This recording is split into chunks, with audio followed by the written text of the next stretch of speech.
Hi, I'm Sylina. And I'm Daniel. And this is the Mic'd Up Podcast. And today, I know we have like a little script going on, but I have a surprise for you. Me? Yeah. Okay. I don't know if it's really a surprise, but I just found out before we started recording that Drake released a McDonald's meal. How do you feel about that? I might have to go to McDonald's after this. Only in Canada.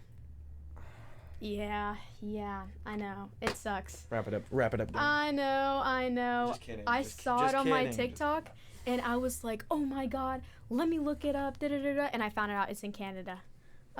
It sucks. I mean, good for him, good for Canadians, but I can't be mad at Canadians, bro. Except for hockey. What they did during hockey, if you don't know about that, it was the World, I think not the Olympics, but it was the World Cup, I think. And basically the game was in Canada, the USA versus Canada. And that's like huge rivals in the sport. And during the national anthem, the Canadian fans booed during the US anthem. And the whole internet just went ablaze. Like the United States internet went ablaze. It was like, all right, Canada, why would you do this? And like within the first 9 minutes, within the first 9 seconds, there were 3 fights. And if you don't know, in hockey, you're allowed to like fist fight, like a 1v1. You're allowed to? Mm-hmm. Oh, I thought that was like illegal. No, it's that's why it's like the most brutal sport. Yeah. Interesting. Basically, it's like if you're like fighting 1v1, like a player and a player, and the refs are like, all right, fight, and you're allowed to take off the gloves and helmet, but there's like certain rules. A lot of like you're only allowed to like hold on to their jersey like with one hand and then punch with one hand. I think there's like weird rules to that, but it's kind of dope because there were 3 fights within the first 9 seconds, and that just showed like the Americans were like really heated. That was a side story, but that sucks. Only in Canada. Yeah. I looked it up, and it says the McDonald's meal features a choice of McDouble or junior chicken, regular sized, I don't know how to say that, in a blue raspberry flavored Sprite named Night Sprite, served in a limited edition. What is that? Poutine? Okay. I don't know what that is. Just don't laugh. I don't know what that is. Poutine, that's what it says. And then... Do you know what that is? We got Google. We can look it up. It's fries with gravy. Fries with gravy? That must be a Canadian thing. Yeah. Just great. Crispy French fries topped with fresh cheese curds and covered in a hot, savory brown gravy. Interesting. That sounds pretty good. Yeah. I'd try that. Can you tell I'm hungry? Can you tell I'm so Canadians hungry? Are weird. Love it. But that's so interesting. Drake with a meal that's only served in Canada. You know what I mean? But I feel it makes it more authentic. I mean, I guess, but like, I don't know. Maybe it's a homage thing. I don't know. Maybe it's a homage thing. The blue raspberry Sprite sounds really good. Blue raspberry flavored things are usually the bomb. I assume it's like sour, and I don't like sour. More sour than like a cherry flavored Sprite or whatever. I don't like cherry. I like things very like plain when I try them, and then I'll like add different stuff to it to see if I like it that way. Yeah. Does that make sense? Mm-hmm. Yeah. So like if I like the plain version, I'll only like the plain version. Yeah. If I haven't tried anything else. That's me with rice. Yeah. Ooh, we gotta switch topics. I'm getting so hungry. Okay. Too. Yeah. Another thing that I wanted to talk about is Ticketmaster is under some very, very heated seats right now. I see what you did there. Yep. Ticketmaster is being sued for reselling their tickets at inflated prices and what is it? Falsely, I don't know what the term is, but they're basically falsifying their information online so that they can illegally resell the tickets. And they're doing it to artists like Taylor Swift and Ariana Grande recently, where once the pre-sales happened, they literally took all of the tickets, they bought all the tickets, and they don't verify who you are, and they don't verify how many tickets you buy. So you can, like, mass purchase the tickets and then sell them for inflated prices, which is not fair to the fans. You know what I mean? Yeah. And especially since I'm a big Ariana Grande fan, wasn't gonna go anyways. But, like, imagine you trying to buy a ticket and they're completely sold out and they're being sold for, like, $1 trillion. Like, it's so frustrating as, like, a fan. So I can't imagine how being an artist having that done to you feels. You know what I mean? Yeah. Jeez. Any thoughts on that? I've never bought from Ticketmaster, so... Where do you buy from? I don't buy tickets. I don't have a lot of time to go to concerts, but I don't also go to a lot of concerts. It's 50-50 for me. If it's like a...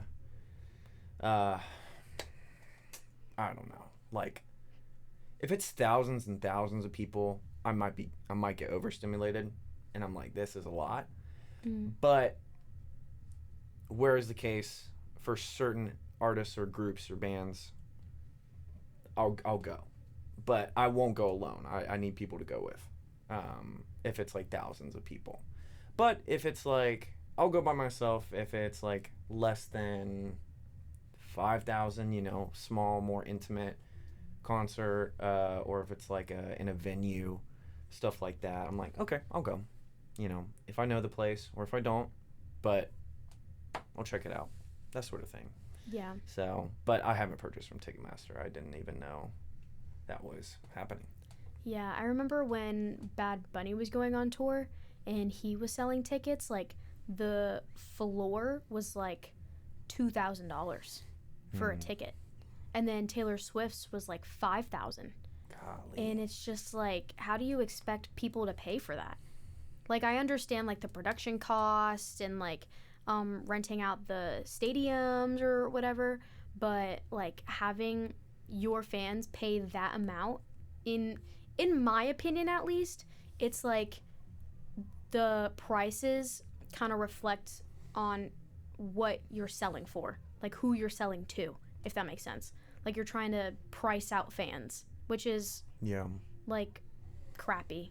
And it's like, you think it's worth it, like, oh my gosh, no, it's Taylor Swift, $5,000. Like, that's like, you're paying a ticket to sit, that much for a ticket to sit for who knows how long, right? It's gonna be a fun, enjoyable experience, sure.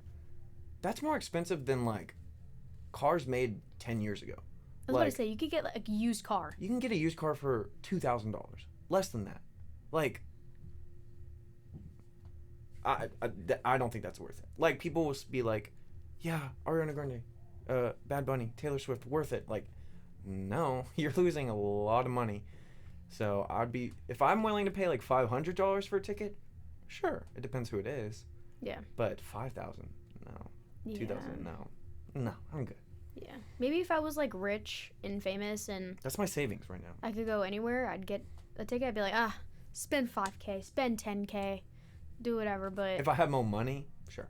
Yeah, we're But broke no. college kids. We don't have $5,000, unfortunately. I'm not doing that. Yeah. I did look it up. It said Ticketmaster and a parent company, Live Nation, which we know, are currently facing intense legal action, including a 2025 FTC lawsuit for allegedly operating a monopoly that inflates ticket prices, uses deceptive bait and switch pricing, and enables scalpers. Controversies include hidden fees, extreme service charges, and system failure during high-demand events like Taylor Swift Eras Tour. Okay. So, I mean, I have seen stuff like that where it's, like, on TikTok, because I'm on there religiously, where it's, like, they're in the queue waiting, and then their system just shuts down. And then they lose their line in the queue, and they don't get the ticket. Like, Man. Yeah, it's so bad. That's, like, my worst nightmare. This started in 25? 'Cause it said at 25 lawsuit. What was that? Or This legal is a dispute? 2025 FTC lawsuit and a 2024 DOJ antitrust suit. Oh, so 24 probably started. Yeah.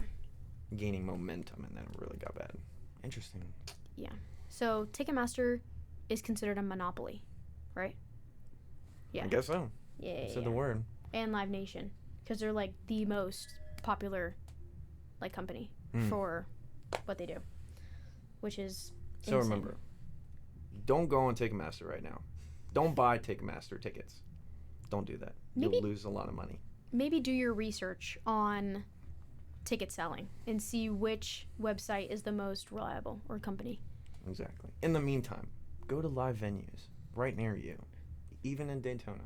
Or if you're not in Daytona watching this, Yeah. don't buy tickets. Just go there and show up. Pay for admission. Just, Yeah. some of it's free. It's just for the vibes. I mean, speaking of live venues, there's a lot happening in Daytona. Yeah. Yeah, for the next couple months. It's going to be pretty crazy. We have Bike Week. We have the Spring Turkey Run. We have the One Daytona Art Festival, Rockville, and Rolling Loud, which is all going to be happening in the next couple months. Yeah. Which is crazy. I think this is like the most events I've ever heard of in Daytona. I think so Honestly. too. I'm not a biker, so I'm not going to be going. No offense. But that is a cool, it's not a festival, but it's It's like an event. It's like a mass yeah. production event. Event, yeah. Yeah.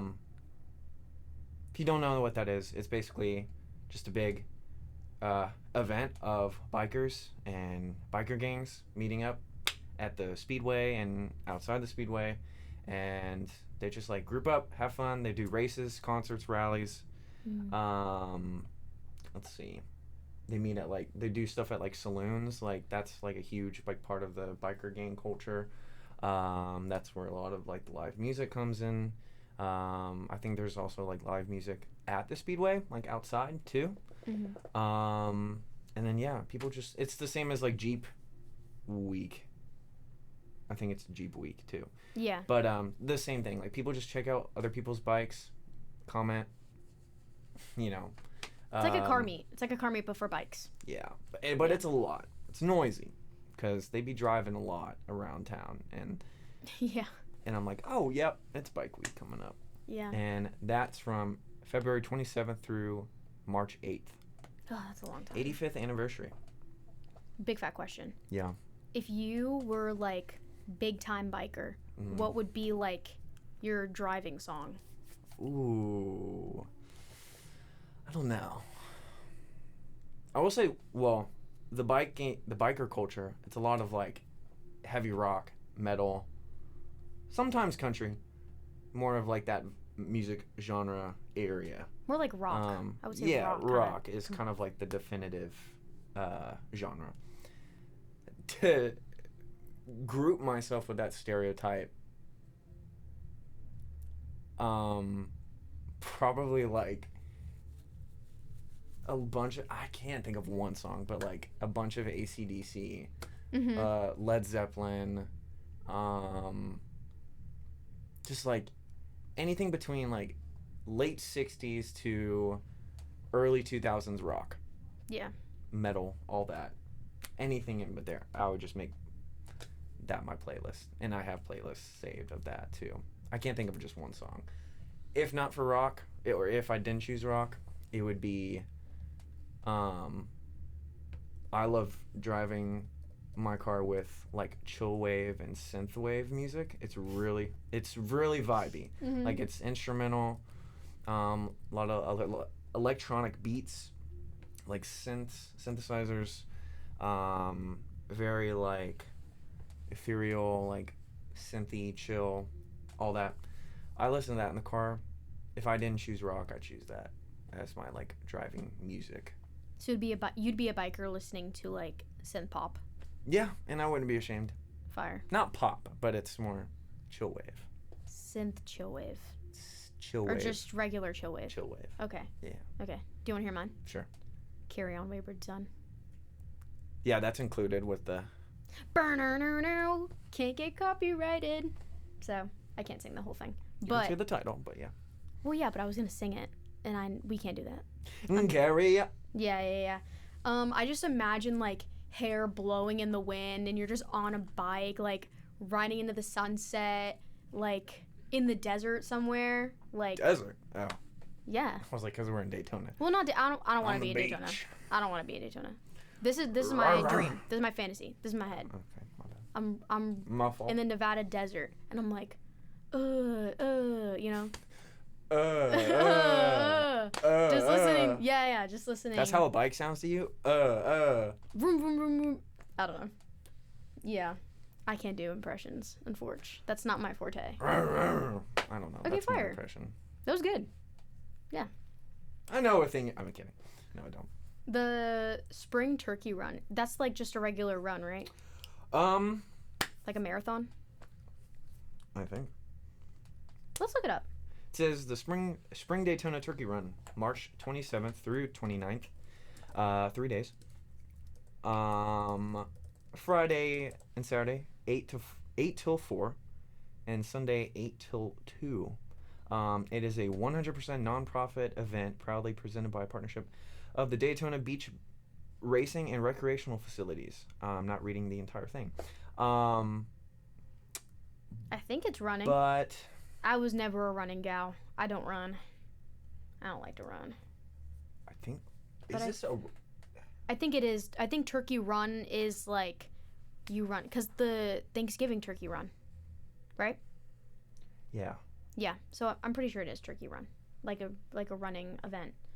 It says. I don't know because I think this is a car thing because if you look on this website, Yeah, which Turkey is like Run the cars? Daytona website, by the way. Yeah, those are old. Those are classic cars. yeah, Ooh, if that's a These- classic car these show, aren't I peop- will be going. but these aren't people running. People walking by tents, they're not running. I think it's a classic car show. I just got confused. Let's look. I think we're getting confused. Let's look Daytona Cause look, show cars, swap meet, car coral, Spring corral. I think. Turkey Wow, that's a nice car. Artisan Run. Alley, Hops and Hoods. That's all car stuff. I don't think it's a run. Oh, it's a classic car show. Yeah, Yep. classic card show. Car show, not card. I said card. I love classic cars. Favorite classic car? Go. A 66 Nova, because that's what my grandfather drives. Nice. That's what my pop-pop drives. Mine is a '69 Ford Mustang. Mmm. The babies are sweet. If I had like a Navy blue. dark maroon red classic car, oh my god, that'd be my dream. Of the Nova, or just Of any car, really. Other Really? than like a Beetle. I'm not a big fan of the Beetles. Beetle? What? Yeah. I love Beetles. They're so small and like They're cool. The old timey Beetles. Yeah, like I mean they're cute, but I don't want cute in a car. I want cool in a car. You know what I mean? yeah. Yeah. I feel that. Yeah. And then Rockville. Speaking of like rock before, Rockville's gonna be crazy. Do we know the lineup of Rockville? Anyways, Foo Fighters, My Chemical Romance, Guns N' Roses, Bring Me the Horizon. Is it Turnstile? Yep. Turnstile. We all know who doesn't like Turnstile. Our president. Keep going. Oh, okay. Five Finger Death Punch. What? Five Finger Death Punch. That's a band? Interesting. Yeah. Okay. Never heard of them. The Offspring. Okay. Breaking Benjamin. Yeah, that's Evie's favorite band. A Day to Remember. Godsmack. How many people are on here? Whoa. I'm not reading all that. There's just a bunch of names. Are there any that you like know? Guns N' Roses. I'm not a big rock girl.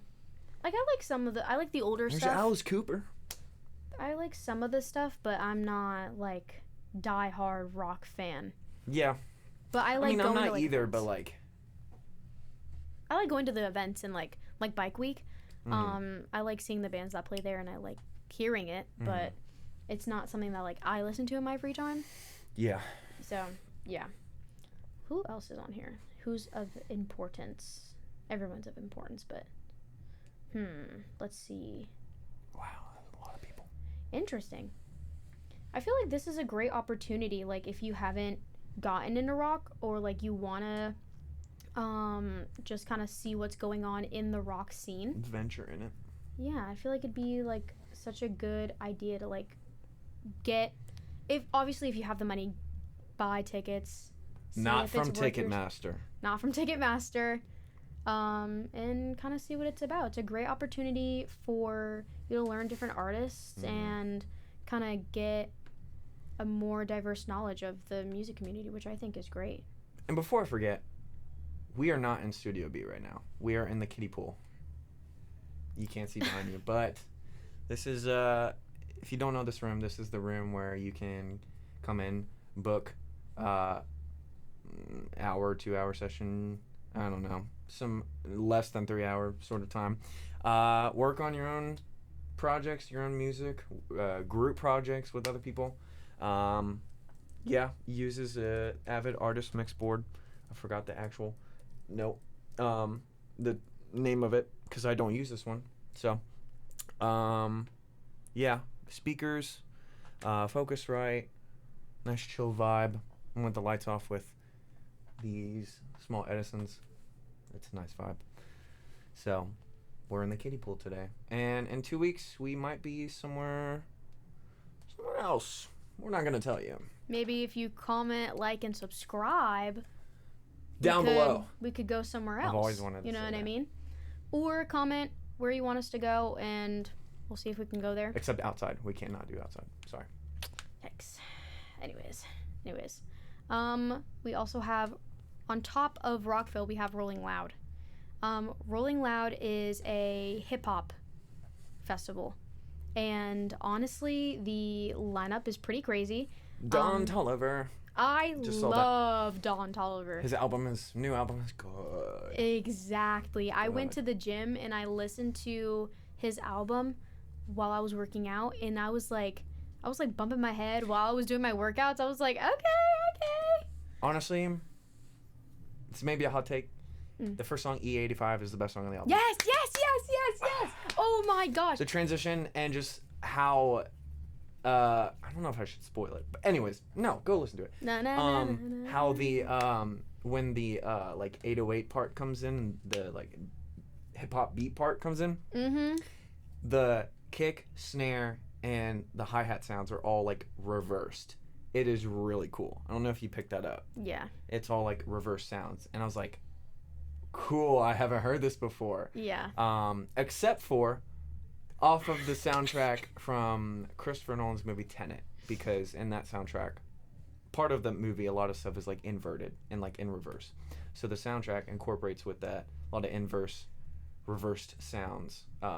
So I was like, dang, that Don Toliver song, I was like, that's unique. I like that. And it works so well. My favorite song. Yeah. That's a really, really good song. That's the one I was talking about. Yeah. Yeah. Yeah. That's on my playlist. That Don Toliver's Friday, and then Playboi Carti is Saturday.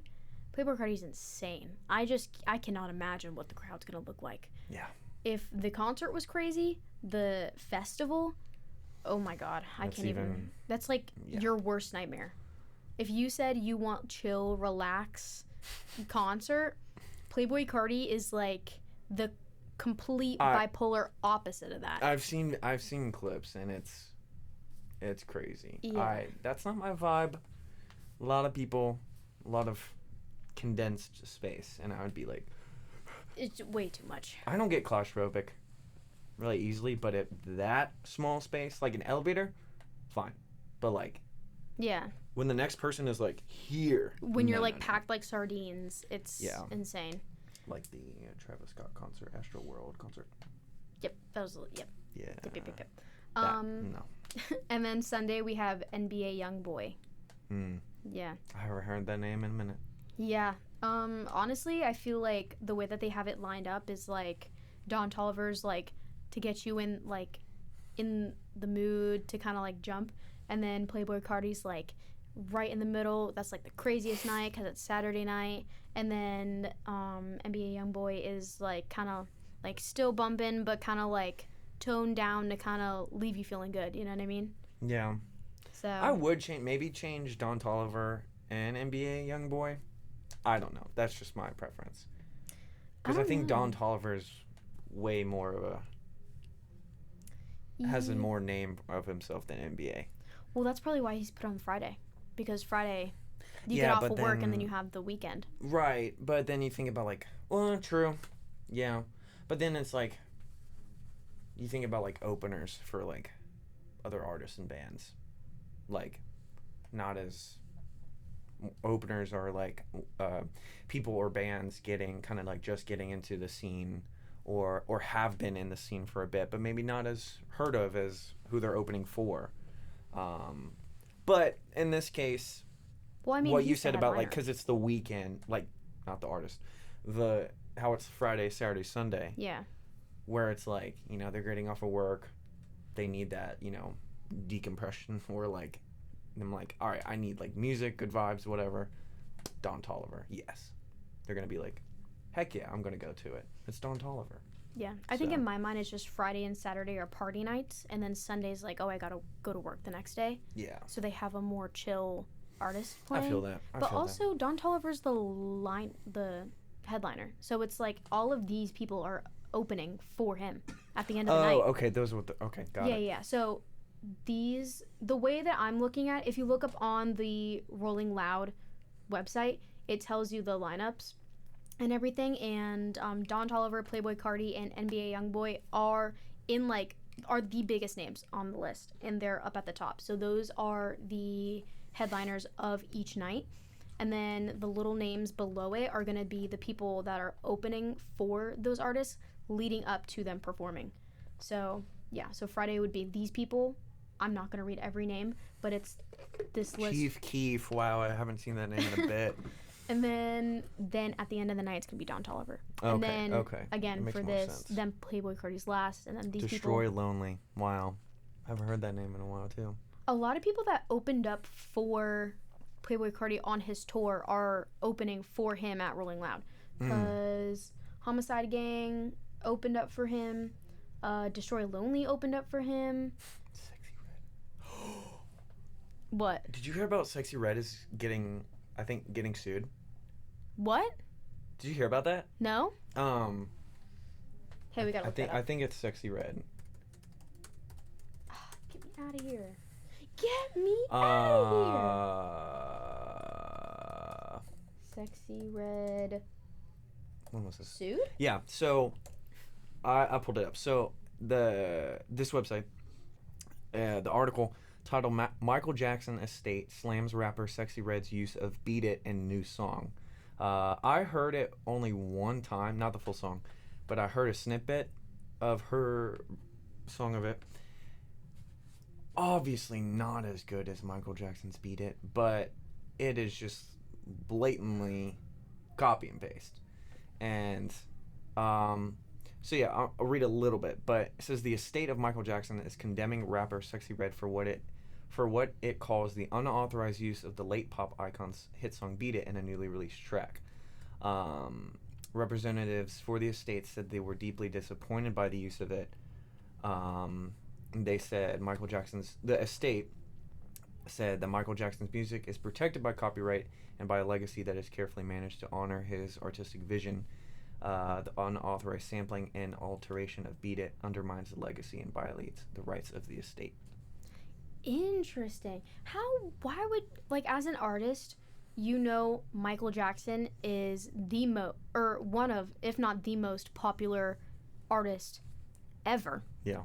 Why, I feel like as an artist, that his songs are going to be on lockdown. Yeah. So, why would you sample? I mean, it's a cool idea, but it's like... I wouldn't even if you call don't- it sampling. That's not even... Daft Punk is one of the best artists for sampling. Mhm. I mean, go listen to their discography. Tons of samples. And as well as other artists, and primarily, or more... with, electronic EDM, hip-hop, dance, that sort of area is more like samples, but it can happen in other genres as well, hence Linkin Park with their song Faint, I think it's called.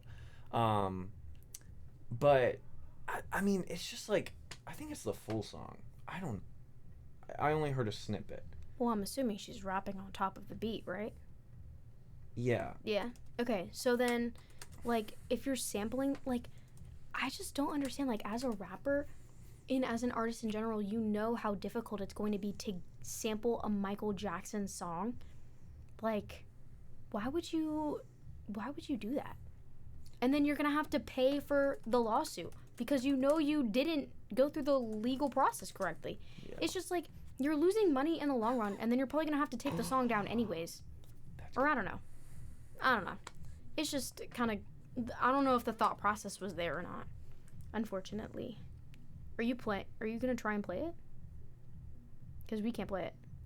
I know. I'm just trying to, like, it's not pulling up on Apple Music, but... I mean, maybe she's going to roll on that to get some more money for that loss. But it's... on Google, it says she has faced backlash from MJ's estate for unauthorized remix and music video titled Just Eat It, which flips MJ's song Beat It. Yeah, she's rapping over the track, causing mixed reactions and potential legal issues. So, yeah, I saw it on TikTok, I think, earlier today or yesterday, and I only heard a snippet. I was like, this sounds so bad. Like, why? This is not even sampling. Like, this is just rapping over the song. Like, you're using the entire song. Like, I mean, that's what rappers do. What? But, okay, there's a difference between, like... Usually. There's a difference between, like, taking a 5-second, 10-second clip of a song and other clips in that song and other songs, detuning it, changing the key, reversing it, you know, adding other clips, putting that all into making that a one-track thing, right? And then doing your stuff on top of that. But, you know, obviously, like, getting the rights to be like, hey, can we use part of this song? And they're like, oh, sure, you're not using the full song. Whereas Sexy Red is doing the entire song. Like, not even, I don't know, paying homage to it. Just like, all right, let me take Beat It and let me just rap over it. That's not sampling.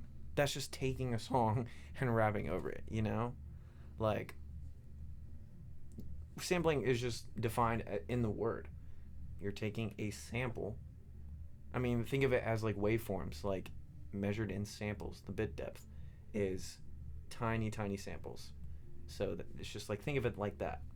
So, I mean, I get what you're saying, but a lot of rappers do really just get the rights and sample it, and then maybe they can do whatever they want. I just don't think she thought of the legality, if I'm using that term correctly. Yeah. Side of legal right. I don't know. Exactly. I don't know. I don't think she legal thought. terms. I don't think she thought through.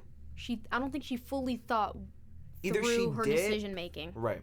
Either like she, like, wanted to use a song, and was like, all right, let's, you know, this whole copyright thing, but like, maybe it wasn't like finalized or wasn't like all the way like through, or maybe I don't really know this like detail, like all this in detail, or maybe it was like she just like said, okay, we ball, and just rapped over the song, like with no regard for I don't know. Yeah. So that's what I'm like gonna dive into more. I'm like, all right, really, why are they suing, or like planning to sue? Because that's not yet. Because I know Rihanna, and DJ Khaled and Bryson Tiller had a song that called Wild Thoughts, that they got sued for that because they didn't have the rights for that either. It's a really good song. I love it. Do you remember the whole Ed Sheeran and Marvin Gaye thing back then? When what is that song? Thinking Out Loud? Or is it Perfect? I wasn't an Ed Sheeran fan, unfortunately. I think it's Thinking Out Loud, that song. If I'm correct, if it's that song, it's the same or very similar chord progression to wow, the famous song by Marvin Gaye. Holy crap. I am blanking today. Oh crap! I know that song. Let's Get It On. Yeah. The same chord progression, if not very similar. chord progression of those two. And Ed Sheeran was, I don't know if he, I'm not sure if he did get sued or was going to get sued or in the process. But they were like, it's way too similar of chord progressions. Yeah, it's, very similar. But like, you look at history and it's like, this person is using the, I don't know, this certain chord progression, with the 1, 4, 5, and 6, however you range it, using a specific chord progression in that. I use the same one, but different lyrics. We can copy chord progressions. It's the lyrics, it's the melody, that is copyrighted. You can use the same chord progression, just not the melody and lyrics. And Yeah. if it's like the exact same song, yeah, you're gonna get copyrighted and sued. Yeah. But yeah, if I'm using the chord progression of 4, 1, 6, 5 or whatever, and it's the same progression as a song in the 60s, like a jazz slow song, that's fine. Mm-hmm. I'm going to have different lyrics because mine's going to be more maybe electronic based and poppy. But yeah, that was the whole thing. And Ed Sheeran got out of that fine. Like, he was so in the right for it. Yeah. Obviously different lyrics, different tone. But I think it's just a really, like, the music business side of everything, it can just get really sticky really fast. Yeah. And it's just, once you get down a rabbit hole, like, you're going to find so many problems with everything. And then it's going to be like, well, I need to back up for this. Well, I need to plan for that. Da-da-da-da.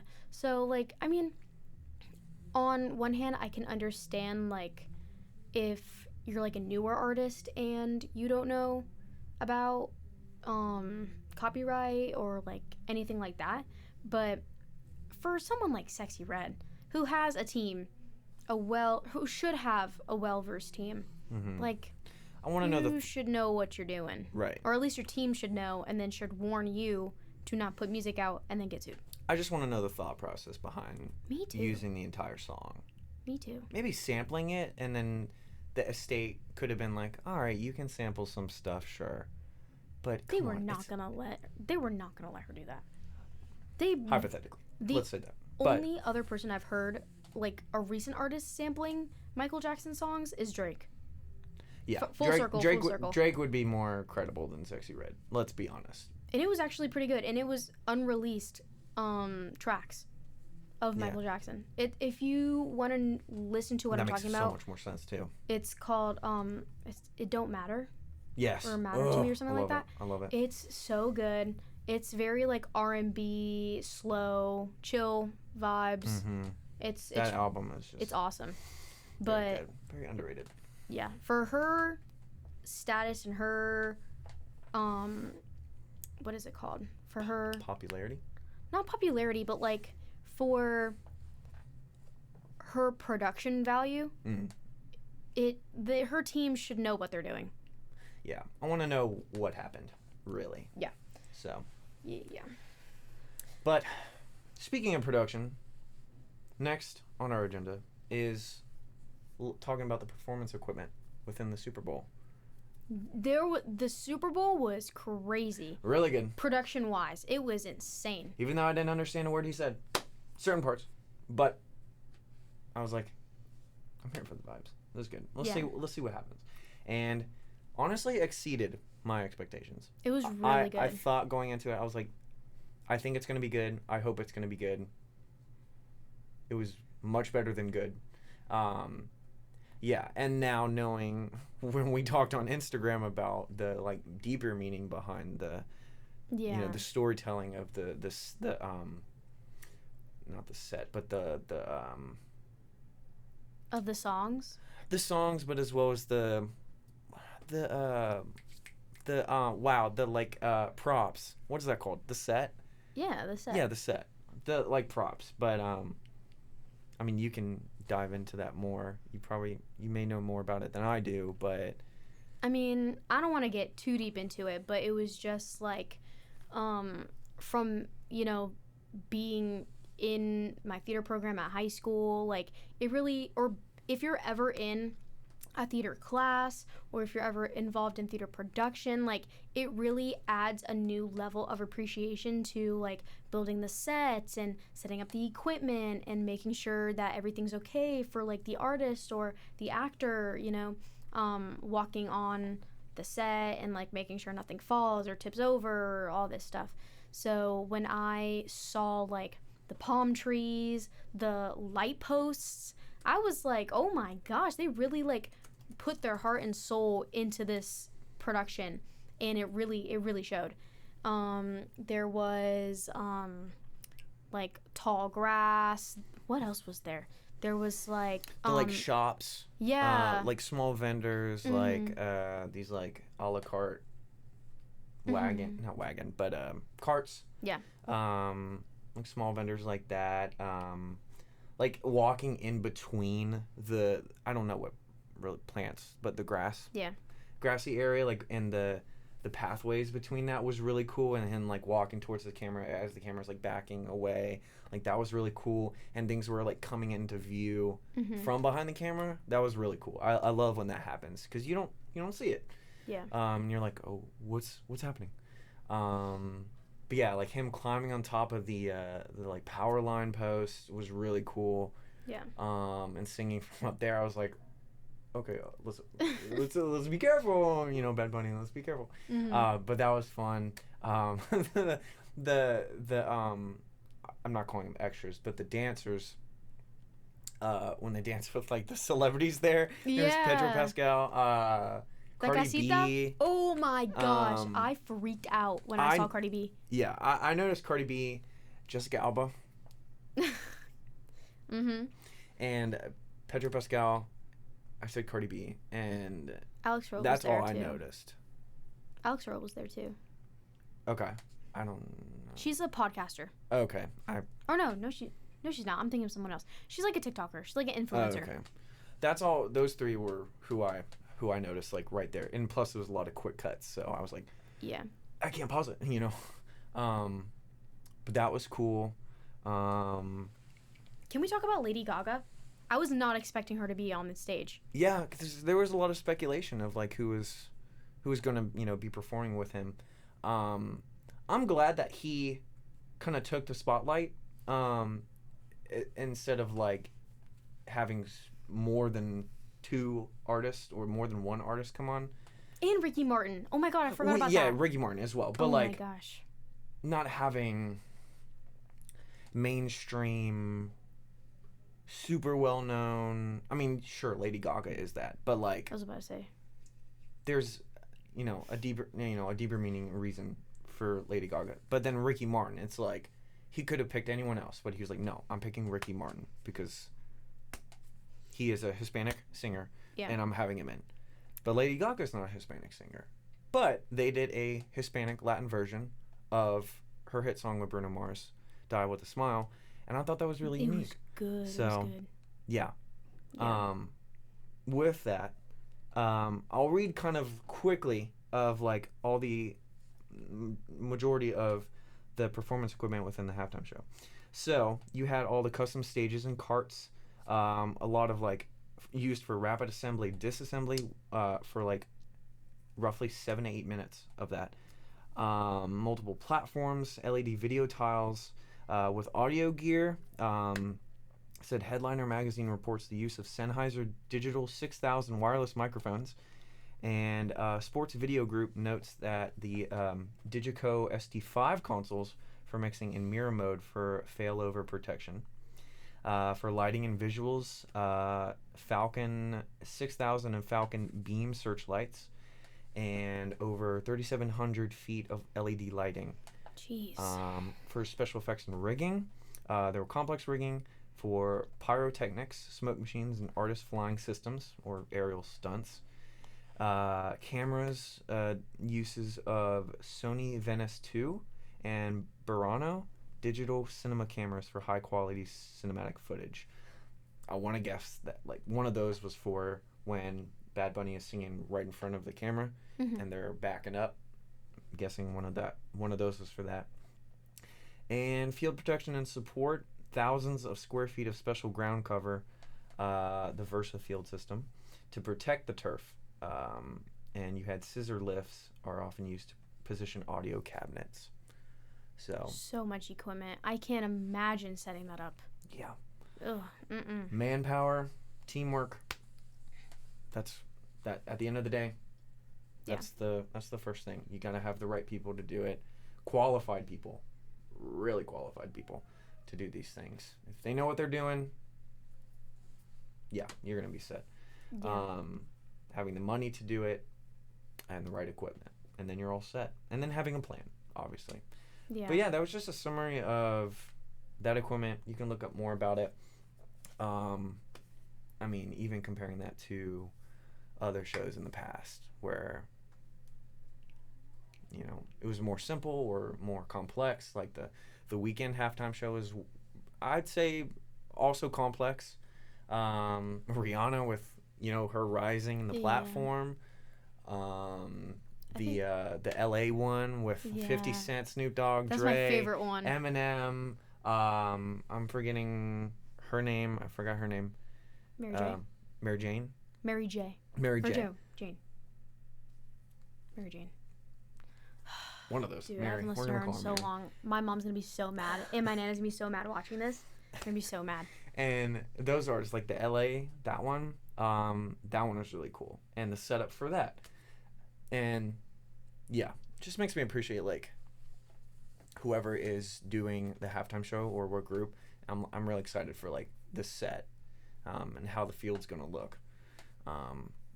But yeah, I can't wait till the next artist performs. I'm just so excited to see who they're gonna bring and what they'll bring to the table. You know. Yeah. I think it's awesome. So I did want to talk about one thing before Mary J. Oh gosh. Okay. Mary Jane. Mary Jane. Mary Jane.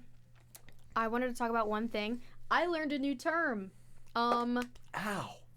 Hit my finger. It's called the Kia Asylum. Now some of you might know what I'm talking about, but I was new to the game. I was watching this TikTok and it was like Charlie XCX talking about she got asked the questions like, how does it feel getting out of the Kia Asylum? And I was like, what? I was like, someone asked her that? Yeah. Okay. I was like, what? Getting and out she of was that. like, Okay, nice. oh, it feels great, da da da. So I had to look up what it was. So she already knew. That's yeah. funny. Basically it's when an artist isn't popular anymore or they're out of the mainstream, and they're trying to get back into the mainstream music and being popular again, you know? It's called the Kia Asylum. So there's so many memes of like different artists in the Kia Asylum trying to put out albums to kind of get popular again, you know? So if you look that up, you'll see a lot of the memes. So like there's Alessia Cara, Ed Sheeran, Zara Larsson just recently got out of the Kia Asylum. Marshmello. Yeah. Love Marshmello, bro. Yeah, there's Katy Perry in the back. There's this picture. I don't know if you can see it from here. But Katy Perry is just like semi-faded with the prison bars. And it's just funny. It's like she's kind of on the fence. And, and there's a wanted poster for Tate McRae. That's really funny. Interesting. And Camila Cabello is there in the back. That's crazy. But yeah. Honestly, I just found out about that. Camila Cabello's last album wasn't bad at all. I think it was really Drake inspired too. Yeah, her album wasn't bad at all. I think a lot of people like just listen to it, and I feel like because they didn't give it enough time, kind of like Taylor Swift's album too, her newer album. It's just you kind of have to let it marinate and kind of we can get into that another time, but I just feel like you have to kind of like get your ears used to it and kind of listen to it. Yeah. And then once you get into it, then you'll like it. So I don't think it was that bad.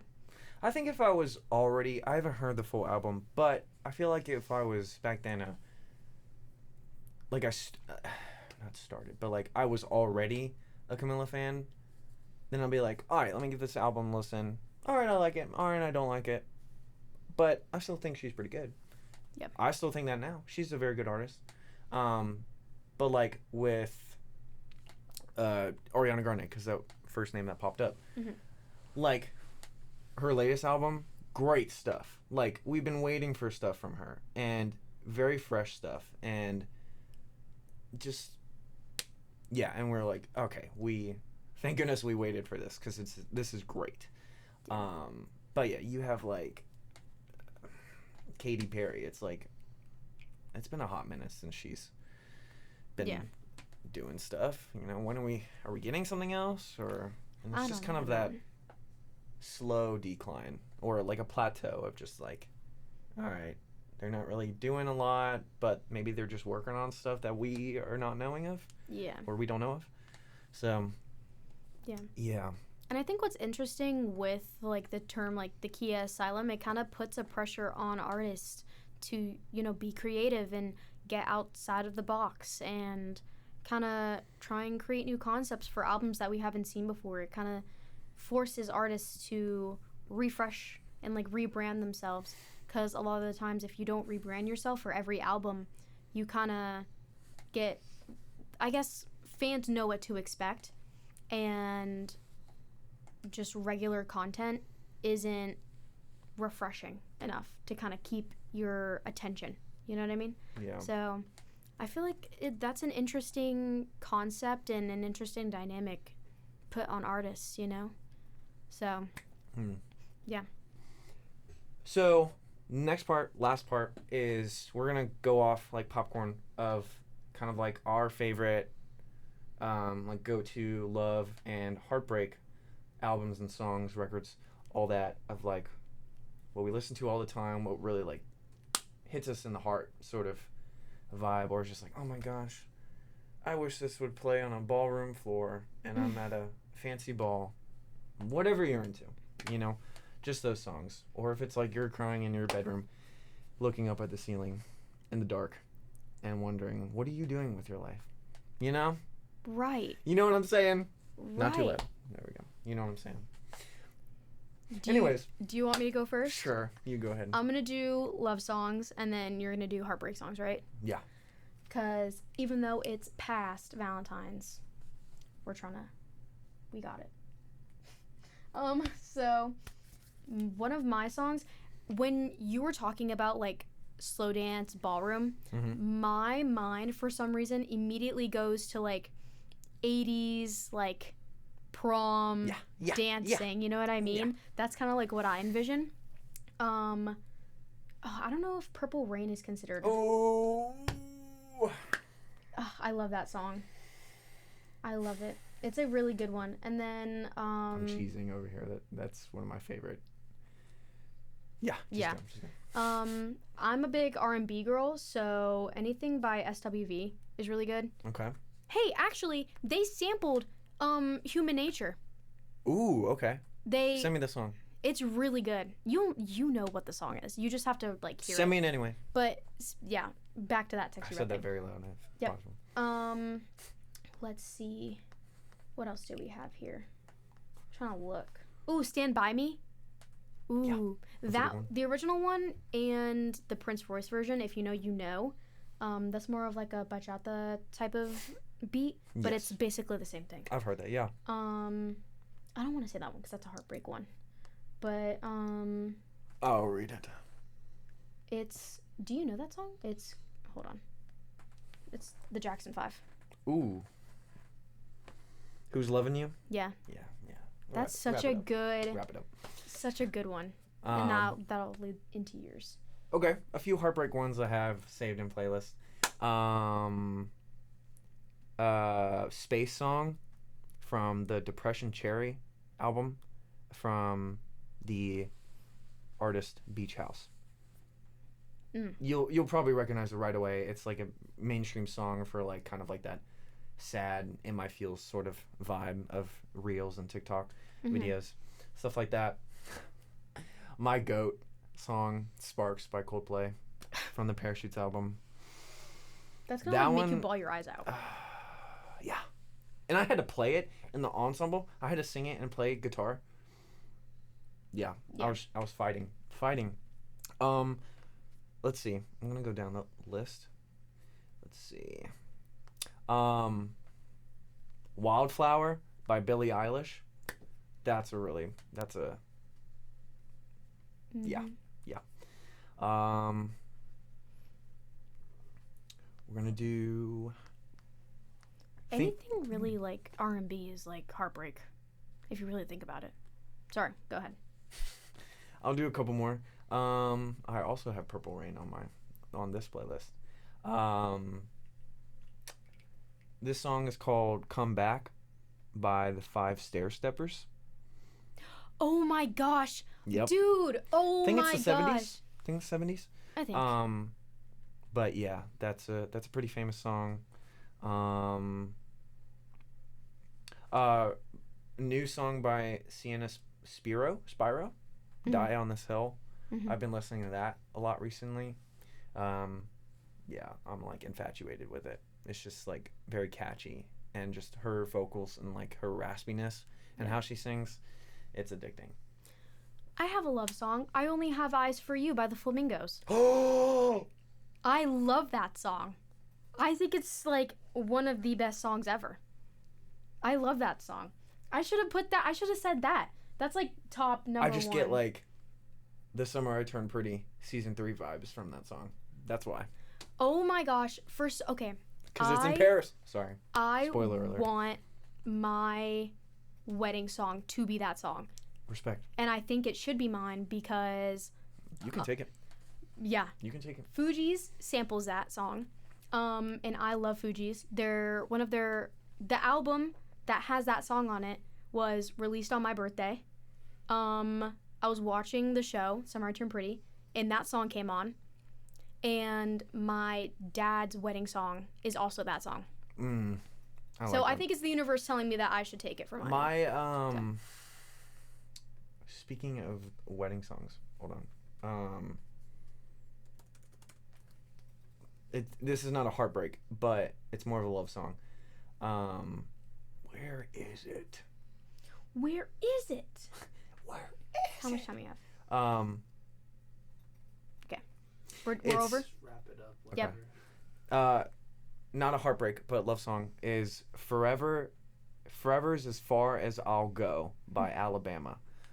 It was played, such a beautiful song. But it was played old-timey country vibe. Played at my mom and dad's wedding. Yeah. And I was like, that's gonna, I listened to that. That's gonna be at my wedding. It's very near and dear, especially to my mom. So that's like my wedding song. Mhm. That's gonna be played. Yep. But yeah, I've got a whole playlist full of heartbreak stuff. So yeah, there's also just really good heartbreak music out there, and like lyrically, musically, all that. So Give it a listen whenever you I can. love that stuff. To kind of wrap it up, Sylina suggestions. It is still Black History Month, so the Flamingos, like I mentioned, the Platters, the Temptations, talking about love songs. Give that genre a listen. Give those bands a listen. They're really, really good. They really set the tone for that generation and how music was created. So props to them. Love them. And that should be it. Yeah. Like, comment, subscribe. If you please let us know if you guys want to talk about anything. Let us know if we're doing a good job. And that should be it. Yeah. Yeah. As far as I don't have anything. Yeah. All right. So we'll see you next time. See y'all later. Bye.